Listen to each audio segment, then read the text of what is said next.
والصلاة والسلام على سيدنا ونبينا وحبيبنا مولانا محمد خاتم النبيين وإمام المرسلين وعلى آله وأصحابه أجمعين وعلى كل من تبعهم بإحسان إلى يوم الدين. أما بعد، آج کل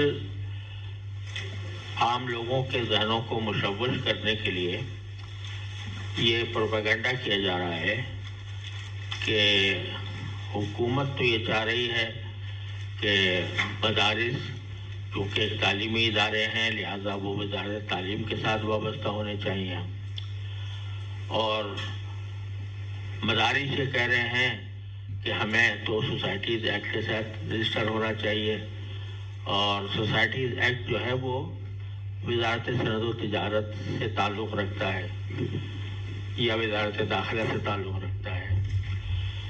تو لوگوں کی سمجھ میں یہ بات نہیں آ رہی کہ ہم کیوں اس سوسائٹیز ایکٹ کے تحت ہم رجسٹر ہونا پسند کرتے ہیں بنسبت وزارت تعلیم کے.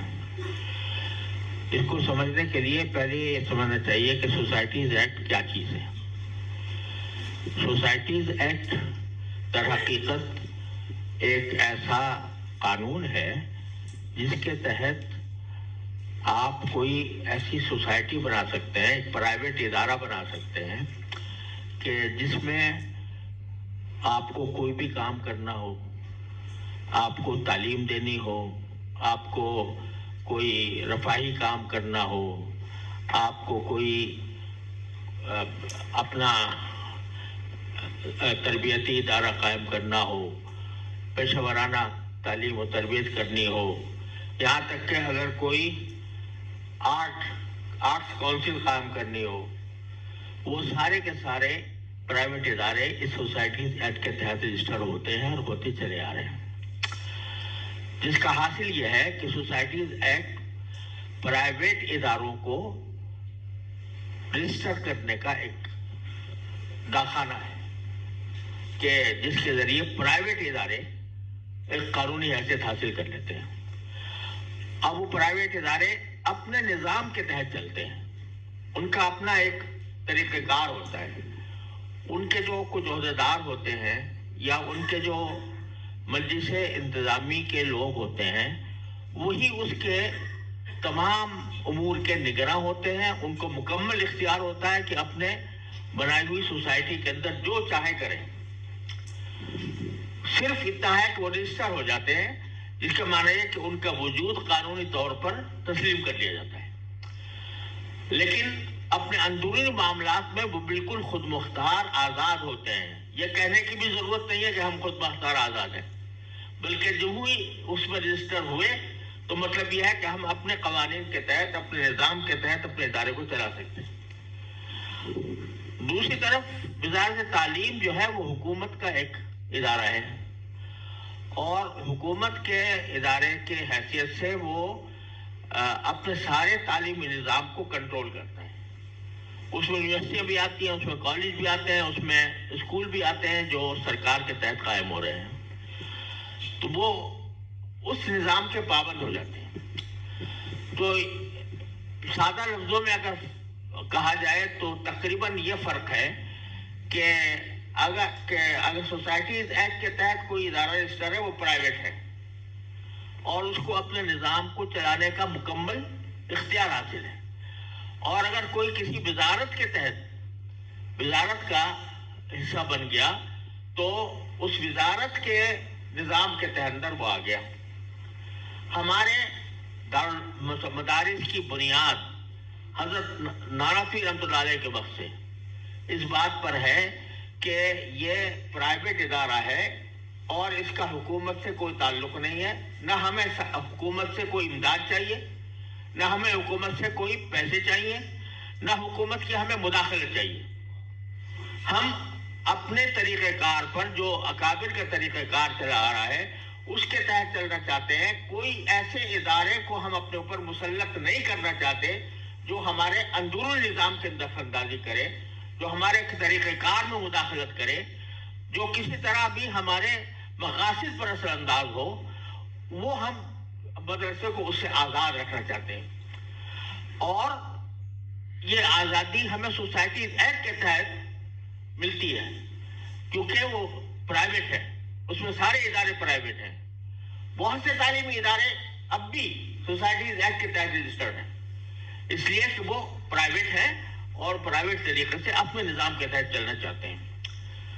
ہمیں اس بات کا اس بات پر اس لیے اصرار ہے کہ وزارت تعلیم کے ساتھ اگر ہم منسلک ہو گئے، اور میری تو اول روز سے یہی رائے ہے کہ اس کے ساتھ منسلک ہونا، ہم نے بہت ہی انتہائی دباؤ کے حالات میں اتنی بات تسلیم کی تھی کہ بھئی ہمارا ڈاکخانہ بدل جائے اور وزارت تعلیم کے طرف جاؤ جائے. لیکن جو اندیشہ تھا اور جس کی بنا پر ہم وزارت تعلیم میں جانے سے پرہیز کر رہے تھے، وہ اس وقت سامنے آ گیا کہ جس دن ایک دن ہمارے ساتھ مذاکرات کے اندر ایک مفاہمتی یادداشت تیار ہوئی، جس کو آج معاہدے کا نام دیا جا رہا ہے.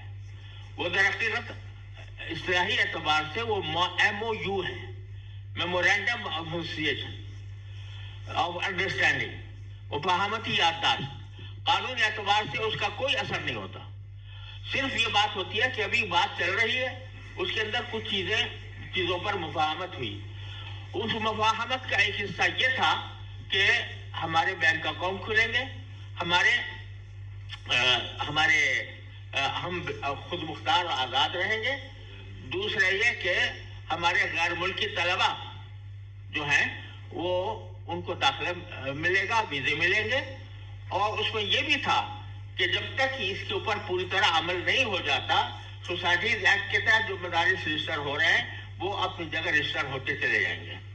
لیکن یوں ہی یہ بات ہماری اس مفاہمت یادداشت کی مرحلے میں ابھی تھی، اسی کے ساتھ 1 ارب کا بجٹ بنا کر ایک ڈائریکٹریٹ قائم کر دی گئی، جو ایک سابق فوجی میجر جنرل کے ماتحت، اور اس کے لیے وہ قائم کرنے شروع کر دیے گئے دفاتر مختلف جگہوں پر، اور اس کے مطابق رجسٹریشن کا آغاز بھی کر دیا گیا. تو یہ مرحلہ تھا جس میں ہمیں اپنے اس نقطۂ نظر کی بالکل وضاحت سامنے آ گئی، جو کہتے تھے کہ ہم تعلیم کے اندر جائیں گے تو ہم پھر کسی نظام کے اندر پھنس کر اس کے تمام ارشادات کے تابع ہوں گے. چنانچہ اگرچہ اس میں یہ الفاظ بھی موجود ہیں کہ مدارس کہ جو ہے اپنے نظام میں آزاد اور خود مختار رہیں گے، یہ لکھا ہوا ہے اس کے اندر بھی، لیکن آخر میں یہ لکھا ہوا ہے کہ وقتاً فوقتاً وزارت تعلیم کی طرف سے جو ہدایات آئیں گی مدارس کے پابند ہوں گے. تو ایک طرف یہ کہا ہے اور دوسری طرف یہ بھی کہا ہے. لہذا اس کا نتیجہ یہ ہوگا کہ ہمارے مدارس کے اوپر حکومت، ہم یہ بالکل واضح الفاظ میں یہ بات کہہ دینا چاہتے ہیں کہ کسی حکومت کے ماتحت ہو کر ہم اپنے نظام و نظام کو جاری نہیں رکھ سکتے. نہ رکھنا ہمارے لیے زہر قاتل ہے. لہذا ہم نے انجام دیکھے ہیں، ہم نے سعودی عرب دیکھا ہے، ہم نے امارات دیکھا ہے، ہم نے مصر دیکھا ہے، ہم نے شام دیکھا ہے، اور وہاں پر مدارس کو کس طریقے سے ختم کیا گیا، مدارس کو کس طریقے سے دبایا گیا. آج وہاں پر کوئی کلمہ حق کرنے والا موجود نہیں ہے، یا ہو تو اس کی جگہ جیل ہوتی ہے یا اس کے اوپر تشدد کیا جاتا ہے. تو ہم الحمدللہ پاکستان کو اللہ تبارک و تعالیٰ نے اسلام کے لیے بنایا، اور پاکستان کو در حقیقت اللہ تبارک و تعالیٰ نے اسلام کا قلعہ بنایا ہے. تو یہاں ہم یہ صورتحال کسی قیمت برداشت نہیں کر سکتے کہ ہمارے مدارس اور ہمارے علماء وہ اس طرح ہو جائیں کہ ان کے سامنے کچھ بھی ہوتا رہے اور وہ اپنی زبانوں کو بند رکھیں اور شیطان اخرس بن کر زندگی گزاریں. لہذا یہ چاہے جب کسی بھی چیز کو گھیرنا ہوتا ہے تو شروع میں ساری پابندیاں عائد نہیں ہوتی. شروع میں اس کے لیے ایک دام ڈالا جاتا ہے، اس کے لیے دانہ ڈالا جاتا ہے، تو اس کے بعد پھر آگے جا کر اس کو کسی وقت میں گھیرا جاتا ہے. یہی طریقہ کار رہا ہے پوری تاریخ میں.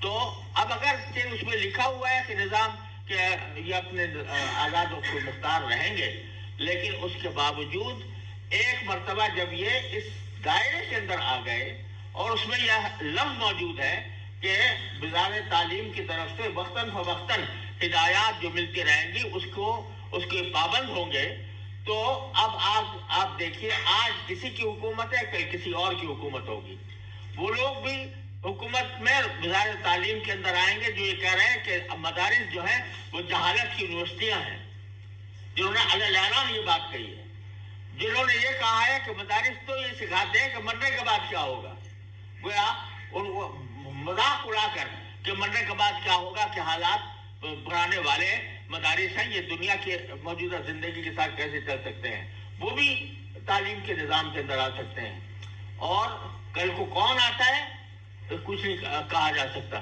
لہذا مدارس کو اس دائرے کے اندر لانے کی وجہ سے لائے کہ ہم بالکل سختی کے ساتھ مخالف ہیں، اور چونکہ سوسائٹیز ایکٹ ایک پرائیویٹ اداروں کا قانون ہے، وہ اس واسطے ہم ایک پرائیویٹ مدارس کے طور پر استعمال ہونا چاہتے ہیں، اپنا کام کرنا چاہتے ہیں جس میں ہمارے کام میں کوئی مداخلت نہ ہو۔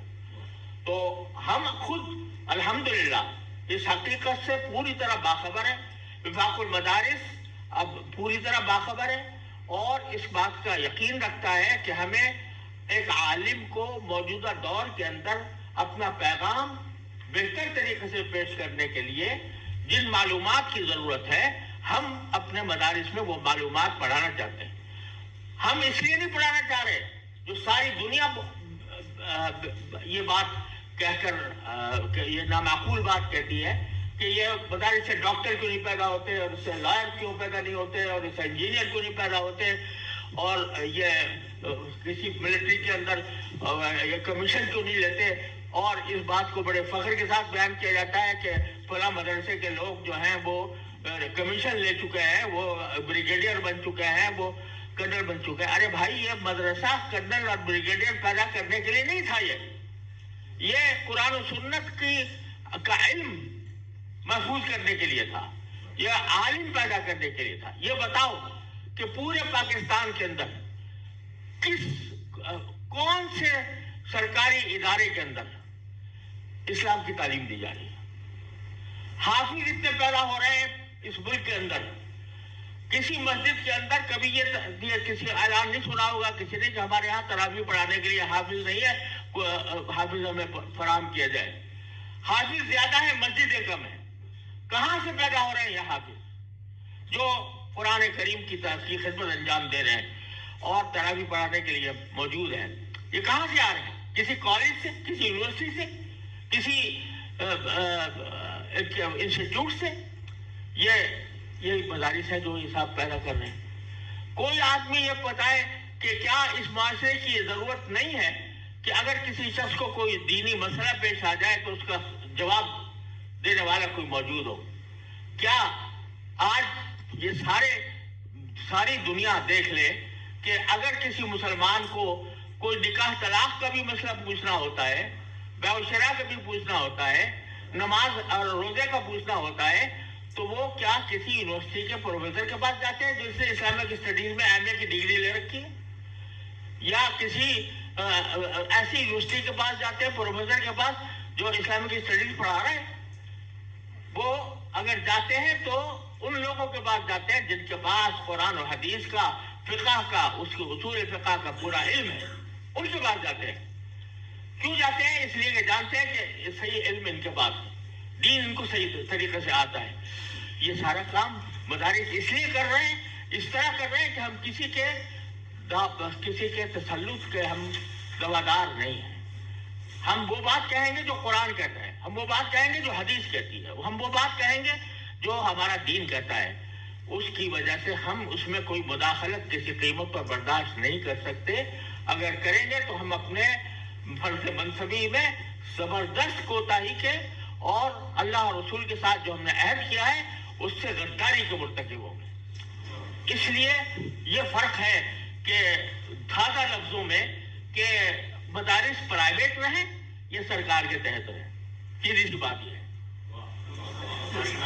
پرائیویٹ رہیں یا سرکاری تسلط میں رہیں۔ بنیادی سوال یہ ہے. تو چونکہ سوسائٹیز ایکٹ میں ہم پرائیویٹ طریقے پر کر رہے ہیں، اس کا صنعت و تجارت سے کوئی تعلق نہیں ہے. اس کا تعلق ایک سوسائٹی سے ہے، اس میں کچھ بھی ہو سکتا ہے، وہ سوسائٹی کچھ بھی کر سکتی ہے. جیسا ٹرسٹ ہوتا ہے تو ٹرسٹ جو چاہے کر سکتا ہے. اسی طرح سوسائٹی ایکٹ کے تحت رجسٹر ہو کر ایک سوسائٹی بنتی ہے، اور سوسائٹی وہ اپنے نظام کے مطابق جو چاہے کر سکتی ہے. اور وزارت تعلیم میں جائیں گے تو ہم سرکار کے ماتحت ہوں گے. یہ ہماری گزارشات ہیں، یہ ہے ہمارا اصل مقصود، اور اس وجہ سے ہم اس پر ڈٹے ہوئے ہیں اور انشاءاللہ ڈٹے رہیں گے. وآخر دعوانا الحمدللہ.